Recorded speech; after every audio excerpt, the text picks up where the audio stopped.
Hello and welcome back everyone as we continue our more in-depth exploration of some of the themes in Ibn Khaldun's Macedema. Today we turn to his ruminations on geography, geopolitics, the geodialectic, and how this is all related to the movement of history and civilization. So geopolitical philosophy is the subdiscipline within philosophy and political theory that examines the role of the environment or geography and its impact upon political and social development. It is also closely linked to the further subdiscipline of environmental conditioning within human nature. That is the examining of the role and impact of environment in shaping human nature. This is not to say human nature is necessarily a byproduct of environmental forces, as if there is no nature at all, though it can mean that. But what environmental conditioning is primarily concerned with is how environmental forces shape human action and impact the human condition. And this is a long-running theme in Ibn Khaldun's great masterpiece, with many implications for us today. So the beginning of the Macedema includes some dry but important comments on the nature of the environment and how the environment impacts human development, biology, and praxeology. The main theme that runs through the Macedema is how man is not detached from the environment, but very much a creature of the environment.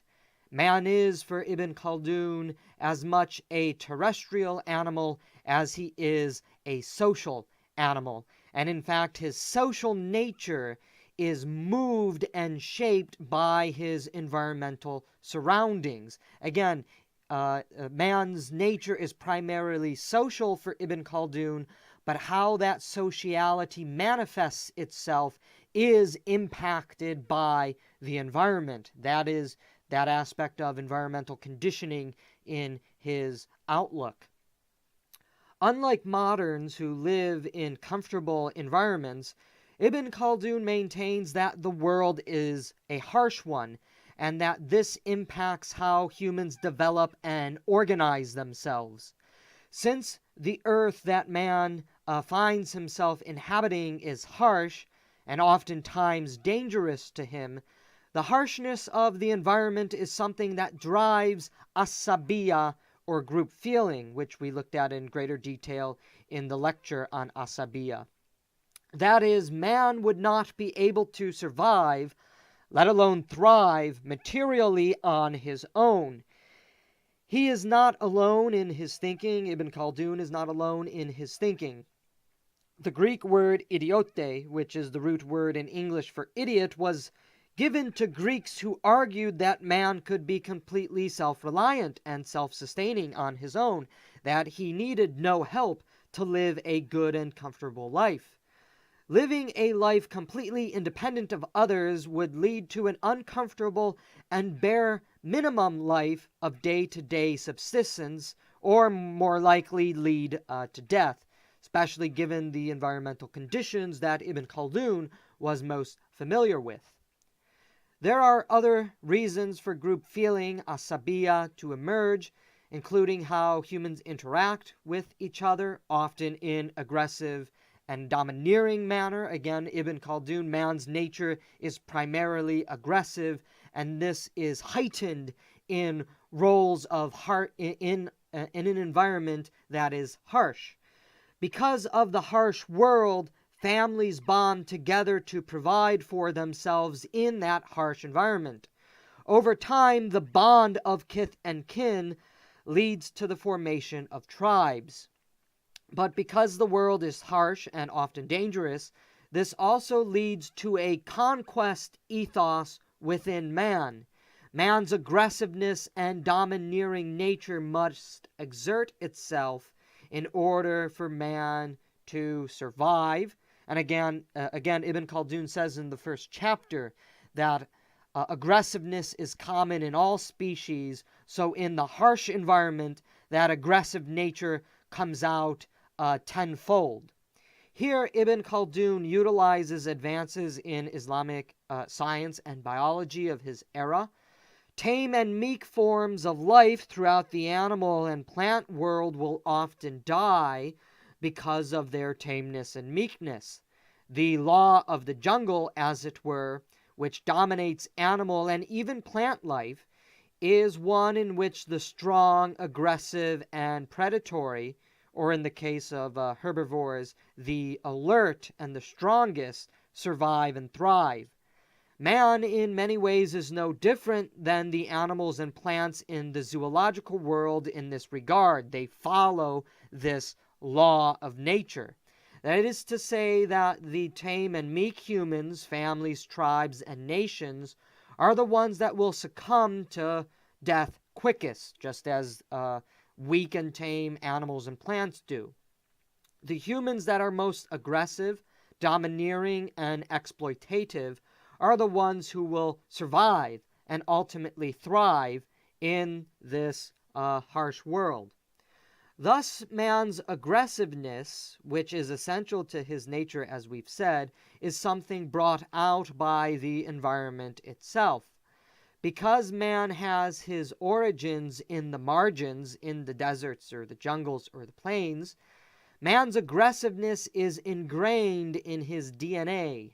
Man, until very recently, did not begin his life in the city. Man began his existence in the bleak and harsh world, devoid of all refinement, comfort, and intricacies of city life. This is something very important for Ibn Khaldun and important for us to recognize, because that ultimately means that group feeling, Asabiyyah, and the roots of every nation begin in the margins of the environment.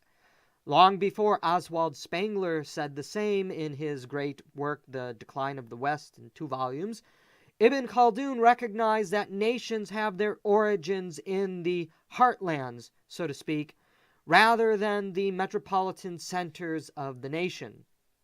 Because man has his origins in these harsh outlying regions of the world, of the nation, and because Asabiyyah first manifests itself to combat the harshness of the world, those people who remain living in the desert plains, the open and rolling hill and countryside, etc., are the ones who retain the highest level of basic human instinct, basic human nature, aggressiveness, savagery, and group feeling.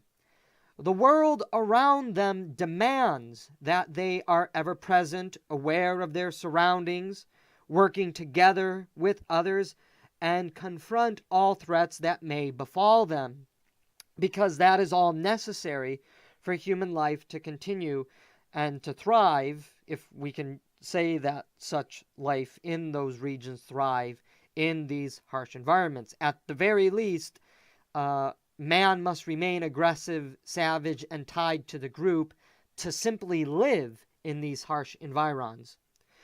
Conversely, the environs that have been pacified or tamed, so to speak, lead to a pacified and tamed man, while those who engage in the pacification or taming of nature do not lose their aggressiveness, because they know from experience what the real world is like, and in fact they do have to strive to do the taming of the world. Their progeny are the ones who are conditioned by this benign and pacified environment. As such, it is the next generation that loses the ethos of group feeling that was first necessary for man to survive in the harsh world. They do not know how to work together or sacrifice for others, because the world in which they now inhabit does not demand this of them. The problem is that the nation covers many environments as the nation has expanded.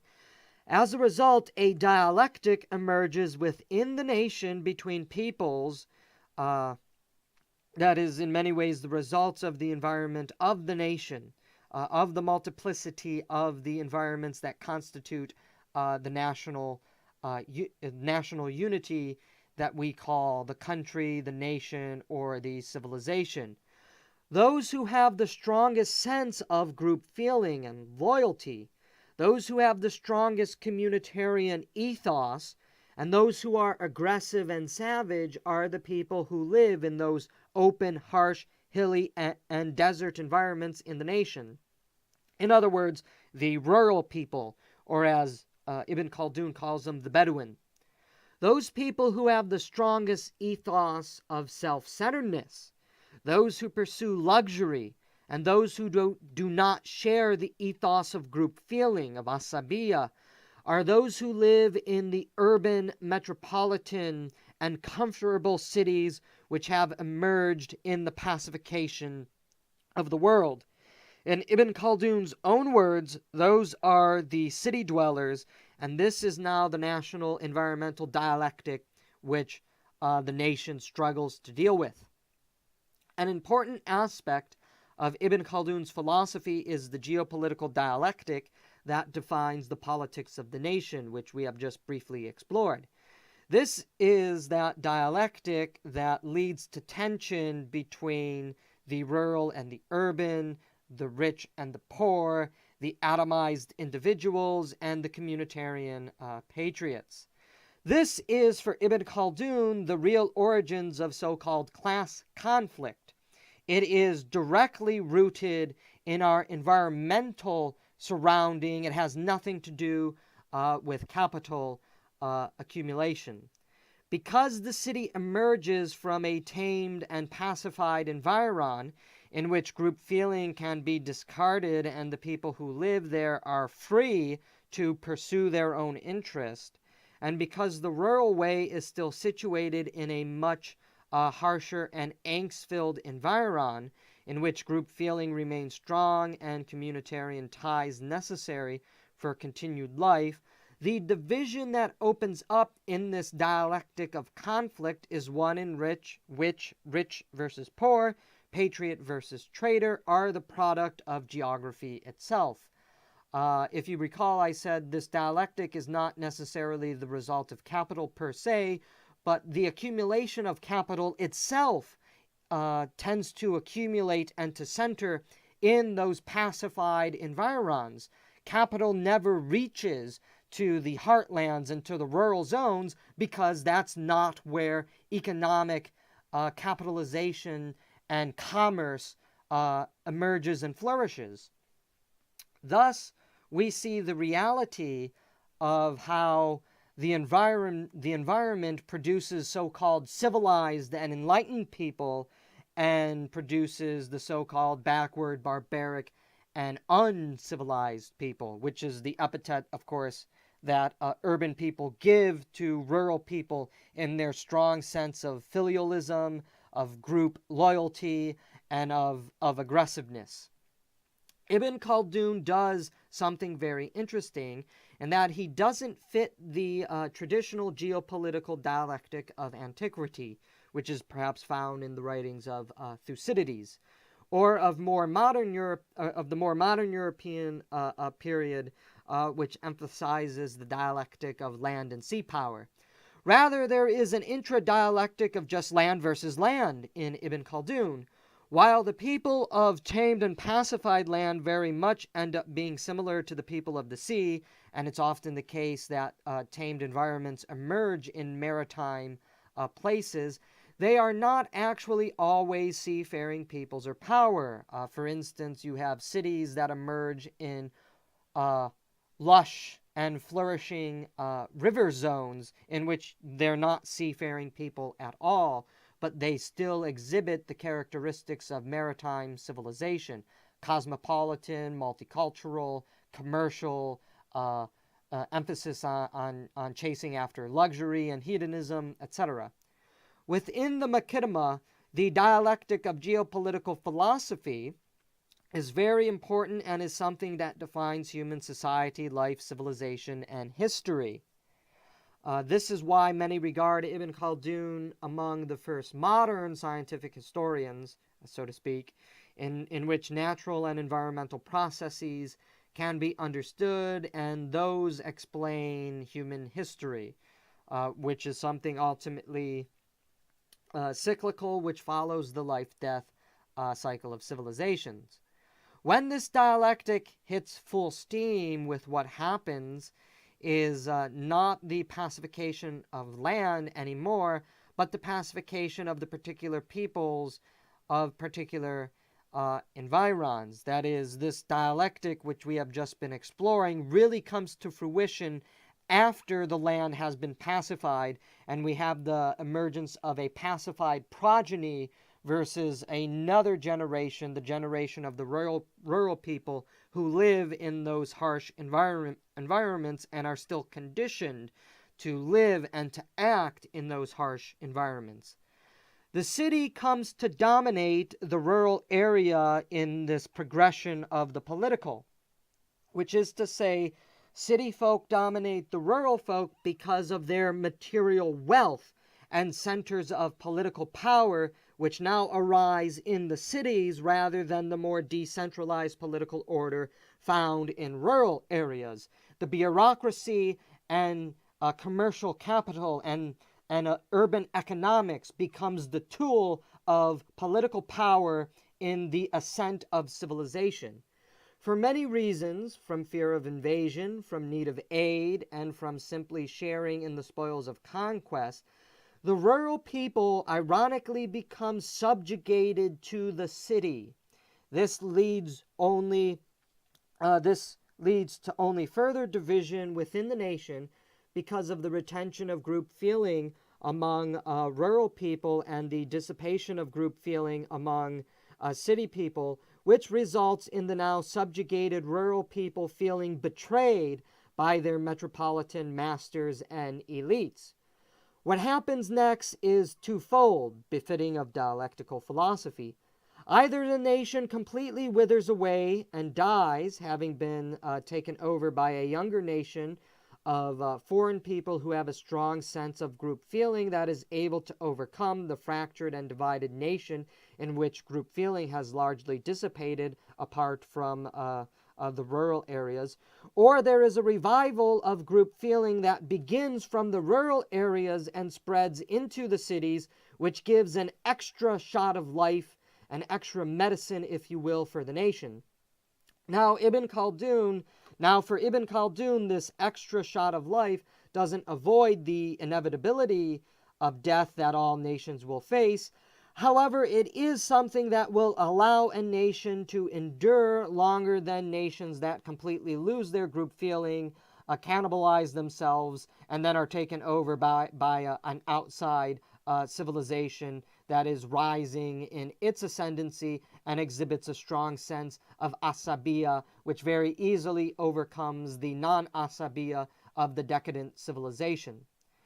Within the geographic dynamics at play in Ibn Khaldun's work, we also see how the environment inculcates these certain ways of living.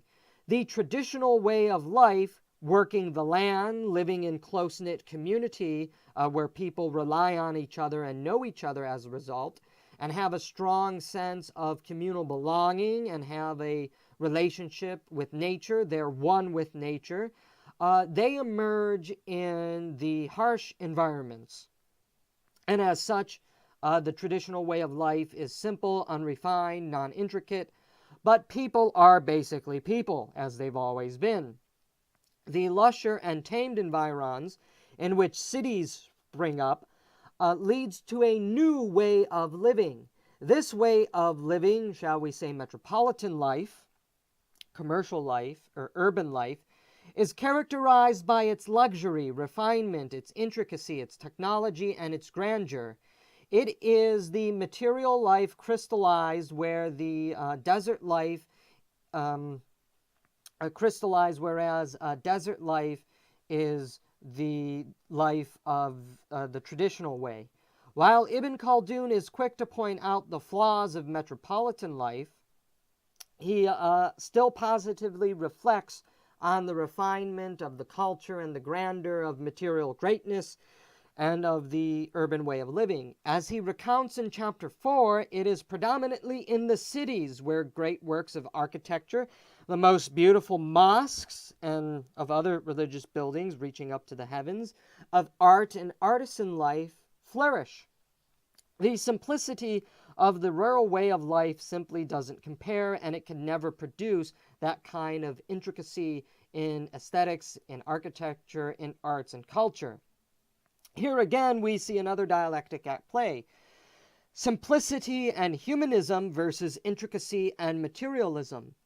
The environs which have been pacified lead to greater and greater refinement, intricacy, depth, but this is all largely manifested in material things, in objectified things, objects, clothing, food, architecture, roads, and so forth. The harsh environments lead to humanity toiling away as it's always done.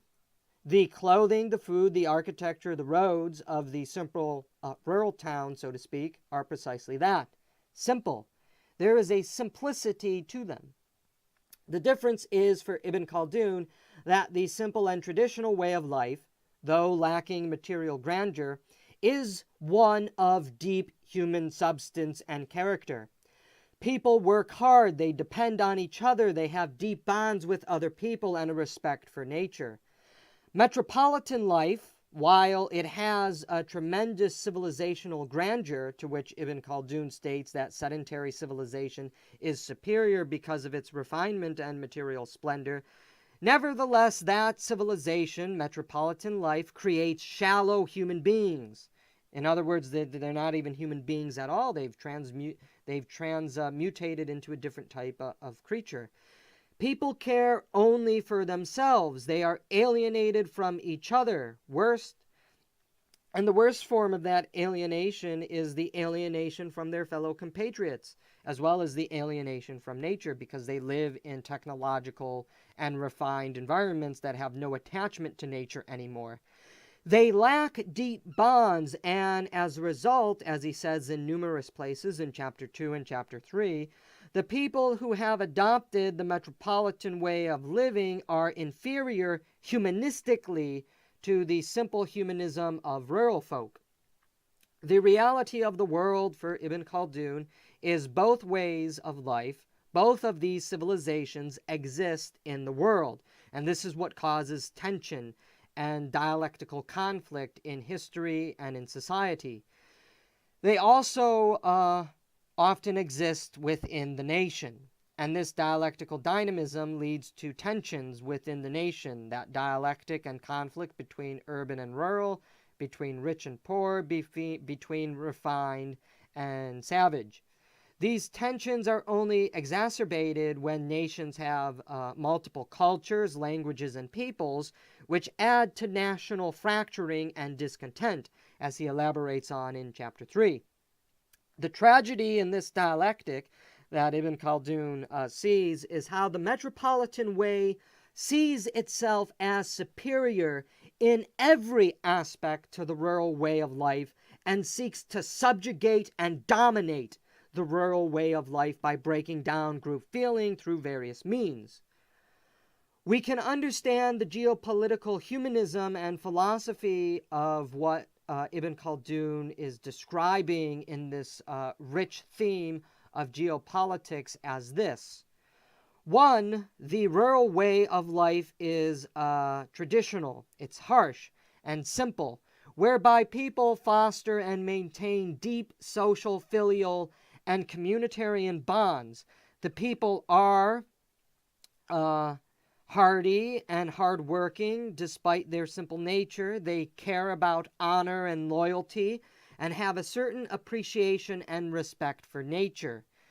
2, the metropolitan way of life is refined, intricate, complicated, governed by material pursuits and many laws and regulations, by bureaucracy. The people lose their bonds with each other as they pursue their own economic interests, which leads to the dissolution of group feeling. They only care about themselves and scoff at notions of honor and loyalty. They see it as backwards and unenlightened. And yet, metropolitan civilization is grand and splendid, but only on the material surface. In other words, the edifice of metropolitan civilization is grand, but its soul is lacking. whereas in rural civilization, the externals and the edifice are lacking, but the soul is deep. Is there a way to synthesize the grandeur and splendid ways of both? Not according to Ibn Khaldun. However, Ibn Khaldun has a conflicted view of both the urban and rural ways of life. Both have their pros and cons, but in some way, Ibn Khaldun seems to suggest that the rural way is more virtuous, even if it is marred by a lower culture, a lower civilization, and lack of grandeur, because they retain a primitive humanism, while the urban way turns humans into commodities and cogs, which we today erroneously call a refined humanism. It's not really humanism. It's not humanism at all, but a hollow corruption of what it means to be human, which biologically, naturalistically, and essentially is to have intimate ties with others, especially your family.